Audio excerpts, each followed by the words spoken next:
All right, everybody, what is going on? Good afternoon. We've got some more nose tackle stuff to take a look at here. We are now into the middle of the draft, more or less. We're taking a look at some guys that are probably going to go sometime in the late day two, so third round, and early day three, so fourth round. That's where the projection is. So, yeah, third through fourth, somewhere around there.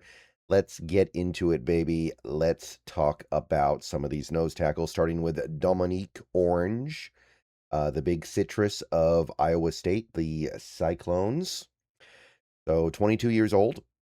He is short, but he is stout, which is kind of what you want in a nose tackle, I think. You could argue the height thing, I guess, but you definitely, the short and stout, I think, gives them a lot of leverage in the trenches.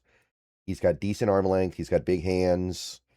Big boards, third round, third round, third round, fourth round. Aggregate puts him in the early third. That seems to be about where he's landing. Didn't put up big numbers in college. He's not really a numbers guy. He's occupy space and let other people get the numbers guy. 30 combined pressures over the last 2 years, 1 sack total, 5 tackles for loss.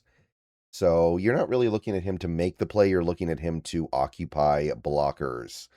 He also, according to PFF anyway, fell off heavily in 2025. So a little bit of a warning sign there. But the good things about Mr. Orange here, Mr. Citrus here, he's got a high motor, always going hard until the whistle blows, always willing to keep pushing until the play is done. He's got a really good build for nose tackle stuff. Like I said, he's genuinely nose tackle sized. He launches out of his stance fast and quickly. I think that he has got legitimate first step quickness, and that is going to stress out blockers. His short height helps him in trench engagements. Like I said, that's actually not a bad thing at all for him. And he knows how to use his hands. So there's some really good stuff going on here with Orange. Now, I would not expect him to be a great pass rusher. I know what I just said about him having first step quickness and all that, and that's great, but I'm still not expecting a lot from him as a pass rusher. This is an early down player meant to defend the run. He's not as good a block shedder as you would expect based on his traits. Like, you look at him and you're like, this is a guy who should be able to get stuck on a block and then unstick himself quickly, but so far he hasn't really shown that. His movement skills are lacking. He's not really going to cover a lot of ground here, like the elite nose tackles are sometimes capable of doing. And one thing about him that's funky is it seems like he isn't in control of himself and he ends up on the ground too much. So I think he's just a little bit too overzealous and he ends up falling down. And generally speaking, the production's not there. Like, we looked at some nose tackles earlier in this video, like Caden McDonald, who had big production. Orange is not that guy. So early down nose, pretty classic player here, pretty classic archetype. Um, maybe, maybe he can become a little bit more than that, but I don't see a lot more here. So late third rounder in this draft is fine.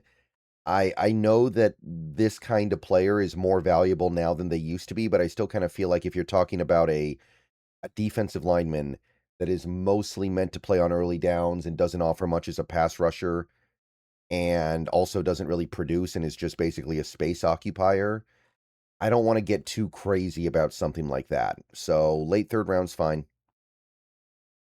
Next guy is going to be Daryl Jackson Jr. This is a fun one right here. Florida State, the Seminoles, 23. Interesting potential here. He is very tall, one of the tallest guys we're going to look at in this series, almost 6'6". So very tall, 315 pounds. Actually, not as heavy as you might think. We've talked about some nose tackles already that are significantly heavier than that, but super long arms and ginormous hands. So we are talking about some potential here to be more than what he was in college because look at these traits. Big boards, we got some thirds, we got some fourths. Walter puts him in the second. They really like him. The aggregate puts him in the third.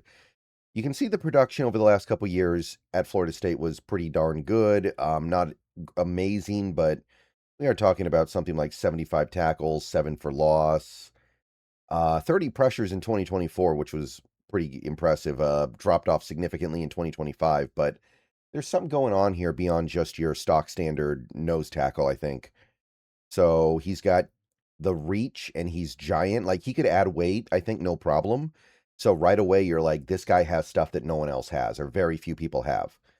The bull rush is hard to handle for weaker offensive linemen. So he does have the ability to collapse the pocket with his pure power. He is somebody who can occupy a lot of space. He is capable of really just taking up real estate in the middle and not allowing the offense to get anything going in the middle. And because he's so long and he does have the giant hands, even, I would throw that in there, he can become an excellent block shedder. And if he applies these tools correctly, become very, very hard to handle. Now, the height is a thing. He can play higher than the opposing blocker, and because of that, leverage, it's a problem. His actual technique in the trenches is not where it needs to be yet. You definitely get the sense that in college he was dependent on being the biggest guy out there, and that's why he was as good as he was, rather than understanding really exactly how to play the position. He's inconsistent. Sometimes he's got good form, sometimes he doesn't. Sometimes he attacks the right spot, sometimes he doesn't. He's actually not as powerful yet as you would expect. It feels like he needs to add some upper body strength, and I mean, not that this should be surprising to anybody and not that this is a huge problem, but he's not a great athlete, so there is some limitations to what he can offer. So this is fun. Like this potential is fun, but you're going to need to work to bring it out. Like this is not going to be an easy plug and play thing. There's no guarantee he'll actually realize his potential. So this is like upside versus downside. And in a draft like this, I want to attack the upside a little bit here, so I'd go early third. I'm swinging a little bit early here, just a little bit, because this guy brings stuff to the table that I know I'm not going to be able to get anywhere else, and I want upside in this draft if I'm going to go for it. Okay, final guy for this video. This is the purest nose in this draft, I think, Dontay Corleone. He played basically pure nose in college. He was always lining up in A-gap, almost always. You cannot say that about pretty much anybody else. So Cincinnati Bearcats, 24 years old. Very, very short, but very, very heavy. He's just like an absolute dwarf in there. He is uniquely built to play on the inside as a nose, except for the arm length. That is the red flag here. Sub 32-inch arms, that has to alarm you a little bit. And small hands too, I guess, if you care about something like that. So the big boards, we got fourths, we got fifths, we got 1/3, so the aggregate puts him in the fourth.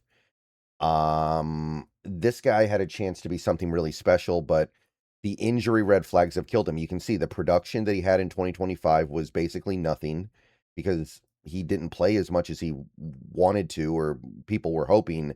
And even in previous years, the production's better, but it's still not anything over the top amazing. So the benefits here, this is a pure nose. If you get this guy, he's meant to occupy space in the middle. He's meant to be a block absorber. He's meant to probably be even like a pure zero tech. So this is pure. He understands exactly how to occupy space in the middle. He gets it. Plays with good width, plays with good spread. He's got power in his punches. There is a lot of upper body strength here. And the bull rush is legitimate. He can bull rush a little bit. He does have the power. He does have the leg drive to occupy attention as a pass rusher on some level. I wouldn't depend on it a ton, but it's not completely invisible like it looked in 2025. Now, the big honking medical red flags are impossible to ignore. There are indications that his career could just be over because of blood clots. So you do have to worry about that. You are going to have to ignore a lot of problems if you want to draft this guy. He's slow coming out of his stance, doesn't really have first step quickness. Feels like he's often the last guy off the ball. He doesn't really have the agility. He's not really threatening edges here. He's just kind of playing straightforward, so blockers know exactly where he's going to attack from. The short arms are alarming for a player like this. You need to be able to get into the grill of your blocker. And even though he is short, he needs to play with more knee bend and hip sync. As weird as that sounds, even when you're short, when you're playing standing straight up, it's still a problem. So that is something I think he needs to work on. So, quintessential nose tackle. Corleone, I I'm worried about the medical stuff. You gotta be careful here. You gotta understand that what he's gonna offer is relatively one-dimensional, early down stuff.